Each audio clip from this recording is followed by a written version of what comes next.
محترم اساتذہ اکرام، السلام علیکم۔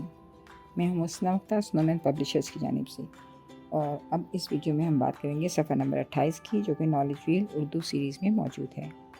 یہ دیکھیے، یہ ہے صفحہ نمبر 88، اور یہاں لکھا گیا ہے متعدد ذہانتوں کے لیے یہ سرگرمی ہے۔ منطقی ذہانت یا لاجیکل انٹیلیجنس کے حوالے سے یہ ایک سرگرمی ہے۔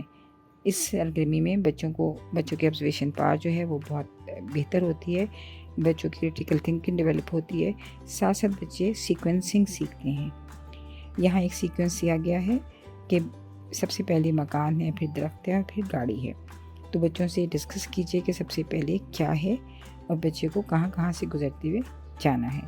تو بچوں کو یہ بتائیے کہ ایک سیکوینس ہے جس کو ہمیں فالو کرنا ہے، اور اسی طرح کی بہت ساری ایکٹیویٹیز کروائیے، جیسے آپ کلاس روم میں پہلے اریزر، پھر شارپنر اور پھر پینسل رکھ کے دوبارہ یہی سیکوینسنگ کروائیے۔ تو بچوں کو بتائیے کہ مختلف سیکوینس کی ریپیٹیشن جو ہے وہ ایک پیٹرن تخلیق کرتی ہے۔ تو یہ لاجیکل لرنرز یا میتھمیٹیکل لرنرز ہوتے ہیں، وہ بہت جلدی اس کو سیکھ جاتے ہیں۔